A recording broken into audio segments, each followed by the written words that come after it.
झारखंड कर्मचारी चयन आयोग द्वारा आज पीजीटी, जिसको कि स्नातकोत्तर प्रशिक्षित शिक्षक कहते हैं, उसकी पात्रता परीक्षा के लिए वैकेंसी जो रेगुलर है, नियमित भर्ती के लिए वैकेंसी निकल चुकी है। उसके लिए आवेदन का क्राइटेरिया क्या है, कौन लोग आवेदन भर सकते हैं, क्या शुल्क लगेगा, क्या सिलेबस है, कैसे एग्ज़ाम होगा, उस पर हम लोग चर्चा करते हैं। तो सबसे पहले आते हैं इसको भरने का टाइम को लेकर। तो ये जो वैकेंसी है इसे आप लोग 25/8 यानी 25 तारीख से लेकर इसे 23/9 तक इसका फॉर्म भर सकते हैं। ठीक है, इसके लिए कौन एलिजिबल है, कितना फ़ी लगेगा, वो आगे देखते हैं।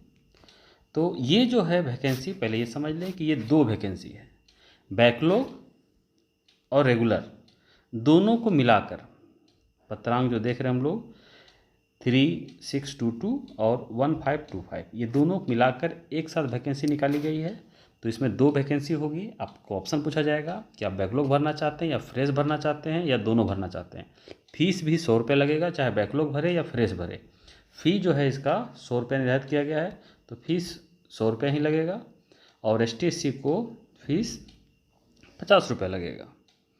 ठीक है, ध्यान रखना है कि एक बार फॉर्म भर देने के बाद फीस जो है वो रिफंडेबल नहीं है। आपका किसी कारणवश से फॉर्म रद्द हो जाता है तो फीस रिफंड नहीं होगा। और जैसे कि पहले हम चर्चा कर चुके हैं कि 2 वैकेंसी है, एक पत्रांक विज्ञापन देख रहे हैं 14/22 और एक 15/22। ठीक है, तो ये 2 वैकेंसी को एक साथ मर्ज किया गया है। एग्ज़ाम भी इसका एक ही साथ होगा, एग्ज़ाम अलग अलग नहीं होगा, रिजल्ट भी एक ही निकलेगा, एक ही में दोनों को मर्ज कर दिया गया है। ठीक है, सिर्फ फॉर्म भरने से पूछा जाएगा कि आप दोनों का लेना चाहते हैं या एक ही में भरना चाहते हैं। सीट इसका देखें अगर हम, तो इसका सीट सब्जेक्ट वाइज अलग अलग है, संख्या अलग मिलेगी, संख्या सबका सेम नहीं मिलेगा। जैसे अगर जीव विज्ञान का देखें तो इसमें कुल सीट 218 है, जबकि वह रसायन में देखें तो इसमें कुछ अधिक है, 227 हो जाता है। भूगोल में देखें तो काफ़ी कम हो जा रहा है, 164 हो जा रहा है। तो अधिक और कम का कारण यही है कि इसमें 2 वैकेंसी मिला हुआ है, फ्रेश और बैकलॉग। इसी कारण से इसकी संख्या जो है सब में अलग अलग है। साथ में इसका आरक्षण दिया हुआ है। इसमें एक और नया आरक्षण है, इसमें वो है कि अनुसूचित जनजाति जो है, यानी कि जो हमारे ST लोग हैं, उसमें से कुछ आदिम जनजाति हैं, उसके लिए क्या किया गया, उसके लिए भी आरक्षण का प्रावधान किया गया है। अगर वो मिल जाए तो आरक्षण दिया जाएगा, नहीं मिलने पर जो अनुसूचित जो है ST लोग हैं उनको भी दूसरे जो ST लोग आदिम के अलावे उनको वो पद दिया जाएगा नहीं भरने की स्थिति में। अब आते हैं TGT टू PGT, यानी TGT में जो अभी हैं वो जो PGT में आना चाह रहे हैं उसके लिए जो है सीट, पहले 50% सीट रिजर्व हुआ करता था, लेकिन बार बार देखा गया है कि उतनी संख्या में लोग नहीं आ पाते हैं या नहीं आना चाहते हैं, इसलिए कारण क्या किया गया, सीट खाली रह जाता है। इसलिए अब आरक्षित सीट कर दिया गया है 25%। और साथ ही साथ यहाँ ये भी है कि अगर किसी कारणवश TGT के शिक्षक 25% भी नहीं भर पाते हैं तो इस सीट को जनरल सीट के साथ जो सामान्य सीटें हैं ऊपर, उससे इसमें ला दिया जाएगा, उससे इसमें भर दिया जाएगा, यानी कि सीट को खाली नहीं रखा जाएगा। यहाँ पे एक बात और समझ लें बायोलॉजी वाले के लिए कि एक बार समझ लें, यहाँ आदिम जाति जो बता ही चुके हैं, यहाँ समझ लें कि सरकारी माध्यमिक शिक्षकों के निर्धारित अर्हता प्राप्त 3 वर्ष का अनुभव रखने वाले शिक्षक हेतु आरक्षित पद नियोग शिक्षक पर्याप्त संख्या में उत्तीर्ण घोषित नहीं पाए जाते हैं। वैसी स्थिति में इन आरक्षित पदों पर उसी विज्ञापन एवं समव्यवहार से सीधी नियुक्ति हेतु कार्रवाई की जानी है, यानी कि जब सीट खाली रहेगा तो उसी विज्ञापन से दूसरे लोग को नियुक्ति कर दिया जाएगा। ठीक है, उसके बाद है आगे अगर देखें हम लोग तो ये तो फॉर्म भरने का है कि इसमें अभी लाभ तुरंत नहीं दिया जाएगा। ये जो है सरकार शिक्षक जो है उसको 3 साल का अनुभव चाहिए, जो भी TGT भरना चाहते हैं उसको 3 साल का अनुभव चाहिए। यहाँ पे एक चीज़ समझ लें थोड़ा सा बायोलॉजी वाले, कि स्नातकोत्तर प्रशिक्षित शिक्षक में जीव विज्ञान। अब क्या है, जीव विज्ञान में दो तरह से पीजी होता है, एक बोटनी, दूसरा जूलॉजी। ठीक है, तो बोटनी या जूलॉजी दोनों में किसी से भी आप अगर स्नातकोत्तर या पीजी करते हैं तो आप भर सकते हैं फॉर्म। ठीक है, जीव विज्ञान के लिए फॉर्म जो भराएगा आपका वो जीव विज्ञान विषय के लिए भराएगा। और ध्यान रखें, एग्जाम में दोनों से प्रश्न पूछा जाएगा। ये नहीं आप दावा कर सकते हैं कि मैं बोटनी से भरा हूँ तो सिर्फ बोटनी का ही प्रश्न पूछा जाए, या जूलॉजी से भरा हूँ तो सिर्फ जूलॉजी से ही प्रश्न पूछा जाए। आपको दोनों विषय से प्रश्न पूछा जा सकता है। ये स्पेशल कंडीशन दिया हुआ है बायोलॉजी के शिक्षकों के लिए, जो बायोलॉजी के स्टूडेंट है जो भरना चाहते हैं फॉर्म, उसके लिए है। अब आते हैं इसमें क्राइटेरिया क्या है। तो इसमें क्राइटेरिया है भरने के लिए योग्यता, वो है पीजी। जो पीजी जो सब्जेक्ट से किए हैं उसमें कम से कम 50% अंक चाहिए, और साथ में आपको बीएड की डिग्री चाहिए। ये दोनों रहने पर आप वैकेंसी भर सकते हैं। ठीक है, यहाँ पे एक सुनहरा मौका है बीएड अपेयरिंग के लिए। जो बीएड नहीं किए हुए हैं, अभी बीएड में नामांकन लिए हैं, तो उसके लिए सुनहरा मौका है कि शिक्षण प्रशिक्षण के ऐसे अभ्यर्थी जो शिक्षक प्रशिक्षण पूरा कर लिए हैं लेकिन क्या हुआ परीक्षा में सम्मिलित होने वाले हैं, और क्या हुआ कि वो भी आवेदन भर सकते हैं। यानी कि आपको रिजल्ट अगर नहीं मिला है तो भी आप फॉर्म भर सकते हैं, लेकिन परीक्षा फल जो प्रकाशित होगा यहाँ का, यानी कि शिक्षक नियुक्ति का, उससे पहले आपको रिजल्ट मिल जाना चाहिए। ठीक है, तो जो अपेयरिंग कैंडिडेट हैं जो बीएड में एडमिशन ले चुके हैं, मेरा सजेशन रहेगा कि वो भी फॉर्म भर दें, चूँकि ज़रूरी नहीं कि वैकेंसी तुरंत कंप्लीट हो जाए।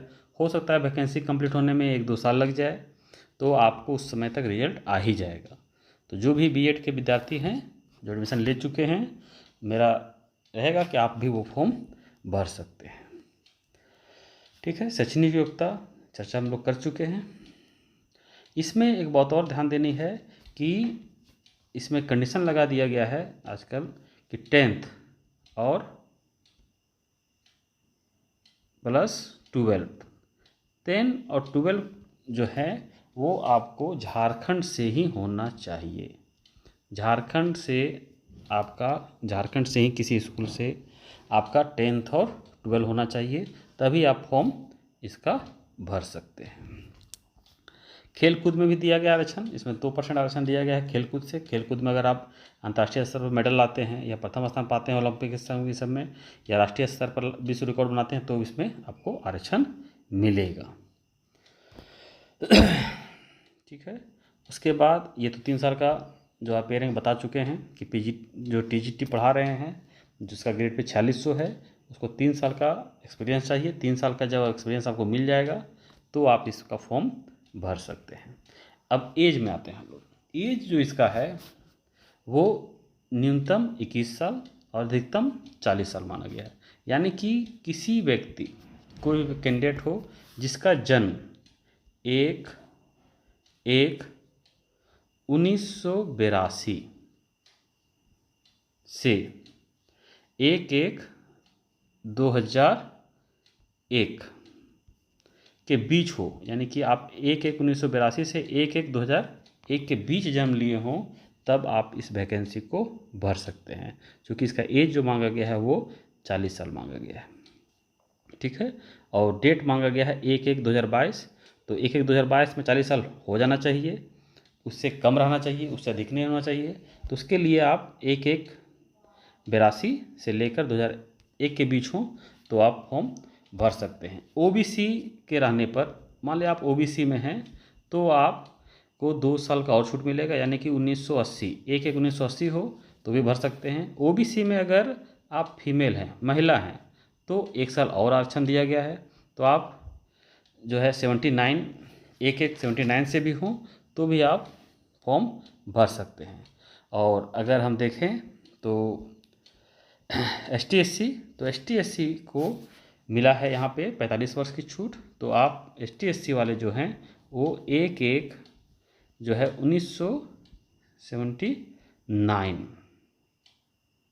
सॉरी ST/SC 77 उससे 45 साल हो जाता है, यानी कि 1/1/1977 के बाद जन्म लिए हों तो भी आप फॉर्म भर सकते हैं। ये ST/SC, ये स्पेशल है ST/SC, चूँकि उन्हें जो लाभ मिला है वो 45 साल का मिला है, 5 साल की स्पेशल छूट मिलती है उसे।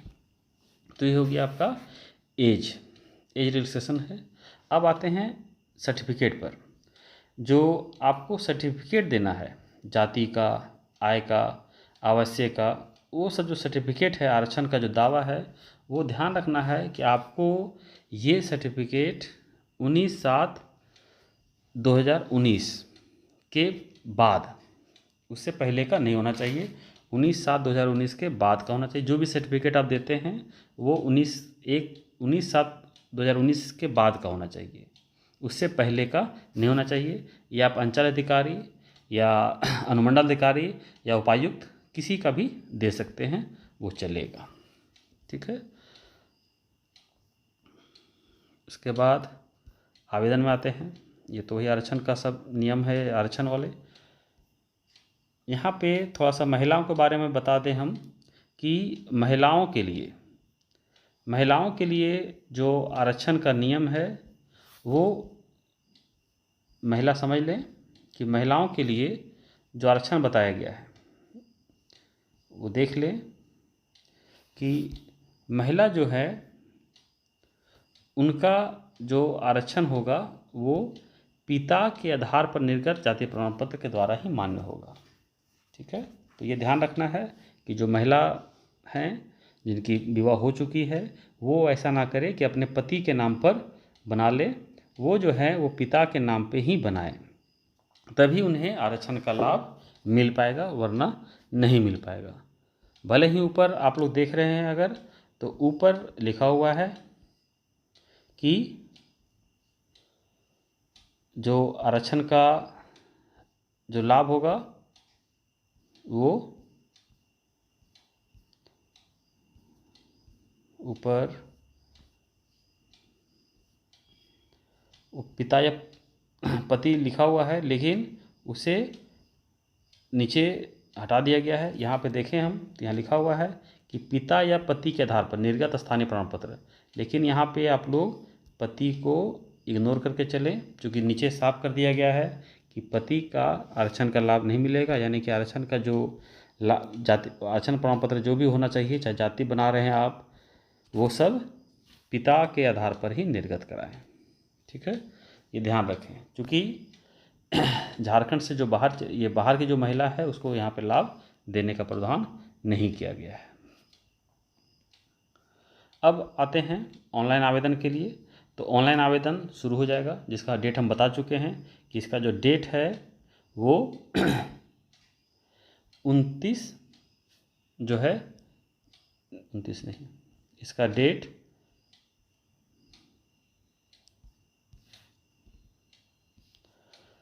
25/8 से है 23/9 तक।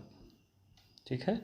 इसके बाद क्या है कि संशोधन करने के लिए फॉर्म अगर भर लिए हैं आप, तो भरने के बाद अगर संशोधन करना चाह रहे हैं, उसमें कुछ गलती लग रहा है आपको, तो 19/9/2022 से लेकर 1/10/2022 तक इसमें आप संशोधन कर सकते हैं। लेकिन किस चीज़ में संशोधन नहीं कर सकते हैं, तो आप लोग यहाँ पे ध्यान दें कि नाम, यानी कि जब भरें तो अपना नाम, जन्म तिथि, ईमेल आईडी और मोबाइल नंबर, ये 4 चीज़ स्पष्ट रूप से देख लें कि इसको सही भरना है। अभ्यर्थी का नाम, जन्म तिथि, ईमेल आईडी और मोबाइल नंबर, ये चारों सही भरना है। इसके अलावा आप कुछ भी भर सकते हैं, तो उसमें आप संशोधन कर सकते हैं। ठीक है। यानी कि आप इसके अलावा कुछ भी चीज़ भरें, जैसे आप आरक्षण का कोटा संशोधन करना चाहें तो भी संशोधन इसमें आप कर सकते हैं। ठीक है।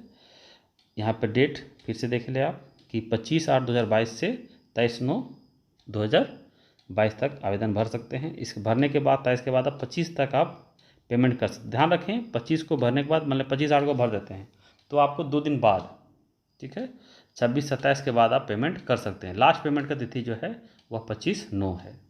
इसके बाद ध्यान रखें कि 27 तक जो है आपको जो फ़ोटो वगैरह डाल देना है। 29 जो है इसके बाद 29 से 1 तक बोले हैं कि इसमें क्या क्या अशुद्धि को ठीक करने के लिए है। परीक्षा शुल्क का भुगतान जो है डेट बता ही चुके हैं 50 का भुगतान, उसका प्रोसेस कैसे करना है। तो 50 जमा करने के लिए submit to process payment click करना है, उसके बाद पेमेंट इसमें कर देना है। एग्ज़ाम के बारे में समझ लें। एग्ज़ाम का जो स्वरूप होगा वो CBT यानी कंप्यूटर बेस्ड जो है टेस्ट लिया जाएगा, कंप्यूटर आधारित परीक्षा ली जाएगी। ठीक है, कंप्यूटर आधारित परीक्षा क्या होती है, तो आपको इसमें क्वेश्चन पेपर और OMR शीट वगैरह नहीं मिलेगी। आपको किसी कंप्यूटर सेंटर पे जहाँ जहाँ बना हुआ है एग्जामिनेशन सेंटर वहाँ जाना होगा, कंप्यूटर पे क्वेश्चन खुलेगा और आपको क्लिक करना है। और ये जो होगा, चूँकि एक बार में तो सब कर दिया नहीं सकता है, तो इसके लिए जो विधि अपनाई गई है वो अपनाई गई है नॉर्मलाइजेशन की। नॉर्मलाइजेशन में होता क्या है बेसिकली, तो नॉर्मलाइजेशन में आप जितना भी क्वेश्चन का आंसर करें तो जितने अधिक लोग एक ही आंसर करते हैं उसका मार्क्स थोड़ा कम कर दिया जाता है। और जो कठिन क्वेश्चन होते हैं, यानी कि जिस कठिन क्वेश्चन कौन से होते हैं, आयोग कैसे मानेगा कि ये कठिन क्वेश्चन है, तो मान लेते हैं कि पहला जो क्वेश्चन है उसका आंसर है बी, इसको बहुत सारे लोग सही किए बी ही, इसको सही करने वाले लोगों की संख्या अधिक है तो इसका मार्क्स थोड़ा सा कम कर दिया जाएगा। और क्वेश्चन नंबर 2 है, इसका सही आंसर है डी, लेकिन बहुत सारे लोगों ने इसको सही नहीं किया, बहुत सारे लोगों ने सी मारा है, तो इसका वैल्यू बढ़ जाएगा। तो इसीलिए किसी क्वेश्चन का वैल्यू कम, किसी क्वेश्चन का वैल्यू मार्क्स अधिक हो जाता है। इसीलिए यहाँ पे देखना होता है कि ज़रूरी नहीं कि आप जितना सही किए हैं उतना ही मार्क्स आपको मिलेगा, उससे अधिक भी मिल सकता है मार्क्स, उससे कम भी मार्क्स मिल सकता है। इसी को बोलते हैं हम लोग नॉर्मलाइजेशन। ठीक है, तो इसके आधार पर रिजल्ट किया जाएगा। रिजल्ट का स्वरूप समझ लें कि रिजल्ट जो है वह 2 रूपों में होगा। पहला जो होगा चरण में वो जो है सामान्य हिंदी और सामान्य ज्ञान 2 पेपर होगा, फर्स्ट पेपर और सेकंड पेपर। फर्स्ट पेपर में सामान्य ज्ञान और हिंदी से पूछा जाएगा, इसमें 100 नंबर का क्वेश्चन होगा, जिसमें पास करने के लिए आपको 33 नंबर लाना अनिवार्य होगा। 33 नंबर लाने के बाद आप क्वालिफाई करें, ये सिर्फ क्वालिफाई करना है। इसमें अगर अधिक नंबर भी ले आते हैं आप 100 में 100 तो उससे भी मेरिट पे आपको कोई असर नहीं पड़ेगा। सिर्फ 33 लाना है कम से कम, इससे अगर कम लाते हैं 32 लाते हैं तो आपका आगे का पेपर चेक ही नहीं होगा। तो ध्यान रखना है कि इसमें क्वालिफाई है, इसमें कम से कम 33% मार्क्स लाना अनिवार्य है। उसके बाद दूसरा विषय देखें जो मुख्य विषय है, इसमें आपको सिर्फ अपने विषय जिस पर नियुक्ति होनी है उसी विषय की परीक्षा देनी है। जो ज्योग्राफी से बनना चाहते हैं तो उसको सिर्फ ज्योग्राफी की ही एग्ज़ाम देनी है। ठीक है, जनरल पेपर सभी को देना है और सेकंड पेपर जो है वो सिर्फ अपने विषय की परीक्षा देनी है। ये 300 मार्क्स की होगी और इसमें जो क्वालिफाइंग है वो सबके लिए अलग अलग है। क्या अलग अलग है वो क्वालिफाइंग समझ लें कि जो सेकंड पेपर है उसके लिए क्वालिफाइंग मार्क्स 50% है, यानी कि जो 300 का एग्ज़ाम दे रहे हैं आप तो 300 में 150 जो है क्वालिफाई करना जरूरी है। 150 जो है 300 अगर 2-2 नंबर का है तो 150 क्वेश्चन है तो 75 क्वेश्चन कंप्लीट करना अनिवार्य है, यानी कि 50% मार्क्स लाना अनिवार्य है अगर आप जनरल हैं तो। और ST/SC में हैं तो आपको कम से कम 135 मार्क्स लाना, यानी कि लगभग जो है 45% मार्क्स लाना अनिवार्य है। उसके बाद ही आपका गिनती मेरिट में होगा। जिससे कम लाते हैं, सभी लोग कम ले आते हैं तो भी मेरिट नहीं बनेगा। ये मिनिमम क्वालिफिकेशन होता है, इसे पार करना अनिवार्य होता है। ठीक है, उसके बाद समझ लें कि आरक्षण मेगा सूची में समझ लें यहाँ कि जो भी मेगा सूची में अगर सेम आ जाता है, चूँकि नॉर्मलाइजेशन है तो अंक सेम आ सकता है, तो अगर सेम आ जाए अंक, किसी का अंक सेम आ जाए, बराबर आ जाए, तो बराबर अंक आने की स्थिति में जो जन्म तिथि रहेगा, जिसका जन्म तिथि अधिक हो, यानी कि जो ज़्यादा बूढ़ा है उनको पहले लाभ मिलेगा, जिनका जन्म तिथि ज़्यादा है, डेट ऑफ बर्थ ज़्यादा है, जिसकी उम्र ज़्यादा होगी उसको लाभ मिलेगा। लेकिन यहाँ पर क्या है कि अगर उम्र भी बराबर हो जाए तो उस स्थिति में जो आपका स्नातकोत्तर विषय है, यानी कि जिस सब्जेक्ट में आप होना चाह रहे हैं नियुक्त, उस विषय में प्राप्तांक देखा जाएगा, जिसका भाई प्राप्तांक अधिक रहेगा उसको इसमें नियुक्ति किया जाएगा। ये उसी स्थिति में होगा जब रिजल्ट में मार्क्स सेम आ जाए। ठीक है, उसके बाद यहाँ पे एक और समझ लें, ठीक है, कि अगर आप जो है उम्मीदवार किसी कोटि में अगर स्थापित नहीं हो पाते हैं तो इसी स्थिति में उससे संबंधित कोटि के मेधावी सूची उपलब्ध निचले क्रम के विद्यार्थियों को आयोध्या प्रमाण पत्र की जांच क्रियान्वित किया जाएगा। यानी कि आप भर दिए एसटी में या एससी में या ओबीसी में, किसी में भरे हैं फॉर्म और आप सर्टिफिकेट नहीं दे पाए, और आपका सिलेक्शन उसी कोटि में हुआ हो तो आपको हटा दिया जाएगा और आपसे नीचे जो है उसको बुला लिया जाएगा। यानी किसी भी मामले में सीट को खाली रखने का विचार इस बार नहीं है कि सीट ऐसा ना हो कि सीट खाली हो जाए, बाद में उसको जो आपसे निचले क्रम में है उसको आगे बुला लिया जाएगा। ठीक है। यहाँ पे थोड़ा सा एक चीज़ और समझ लें,